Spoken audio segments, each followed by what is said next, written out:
నందమూరి బాలకృష్ణ, గోపీచంద్ మలినేని దర్శకత్వంలో ఓ మూవీ తెరకెక్కుతున్న విషయం తెలిసిందే. బాలకృష్ణ 111వ చిత్రంగా తెరకెక్కుతున్న ఈ సినిమా నవంబర్ 2025లో ఎంతో అట్టహాసంగా ప్రారంభమైంది. వీరసింహారెడ్డి వంటి బ్లాక్ బాస్టర్ హిట్ తర్వాత వీరిద్దరి కలయికలో వస్తున్న సినిమా కావడంతో ప్రేక్షకుల్లో భారీ అంచనాలు నెలకొన్నాయి. ఈ చిత్రాన్ని వృద్ధి సినిమాస్ బ్యానర్ పై సతీష్ కిలారు నిర్మిస్తున్నారు. ఈ భారీ ప్రాజెక్టుకు సంబంధించి తాజాగా ఒక కీలక అప్డేట్ వెలువడింది. నిన్న రాత్రి ఈ సినిమా రెగ్యులర్ షూటింగ్ అధికారికంగా ప్రారంభమైంది. ఈ విషయాన్ని ధృవీకరిస్తూ చిత్ర cinematographer Aravind S Kashyap shooting location నుండి ఒక ఆసక్తికరమైన ఫోటోను ఇన్స్టాగ్రామ్లో షేర్ చేశారు. దీంతో నందమూరి అభిమానుల్లో ఒక్కసారిగా ఉత్సాహం పెరిగింది.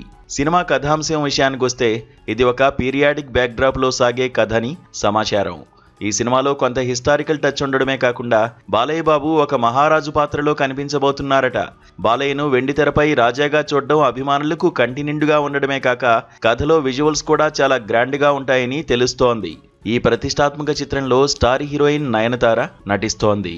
వీరిద్దరి కాంబినేషన్లో గతంలో వచ్చిన సినిమాలు బాక్సాఫీస్ వద్ద మంచి విజయాన్ని అందుకున్నాయి. ఇక సంగీత దర్శకుడు థమన్ ఈ చిత్రానికి బాణీలు సమకూరుస్తున్నారు.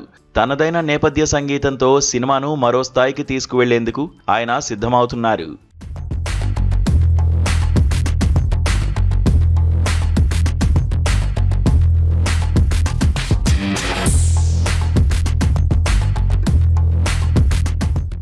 ఇదిలా ఉండగానే బాలకృష్ణ కథానాయకుడిగా వివేకాత్రేయ దర్శకత్వంలో ఓ చిత్రం ఉంటుందని చిత్ర పరిశ్రమలో విశేషంగా వినిపిస్తోంది. మెంటల్ మదిలో, బ్రోచేవారెవరరా, అంటే సుందరానికి, సరిపోదా శనివారం వంటి చిత్రాలతో విలక్షణ దర్శకుడిగా పేరొందారు వివేకాత్రేయ. మొదటిసారి సీనియర్ స్టార్ బాలకృష్ణతో పనిచేయబోయే చిత్రానికి వివేక్ ఎలాంటి సబ్జెక్ట్ను సిద్ధం చేశారో అన్న ఆసక్తి అందరిలోనూ నెలకొంది. క్లాస్ డైరెక్టర్గా పేరు తెచ్చుకున్న వివేకాత్రేయ మాస్ ఇమేజ్ ఉన్న బాలయ్యను ఏ రేంజ్లో చూపిస్తారో అని ఫ్యాన్స్ ఆతృతగా ఎదురుచూస్తున్నారు. గోపీచంద్ మలినేని సినిమా షూటింగ్ దశలో ఉండగానే వివేకాత్రేయ ప్రాజెక్టు గురించిన వార్తలు రావడం నందమూరి అభిమానులకు డబుల్ ధమాకా అనే చెప్పాలి.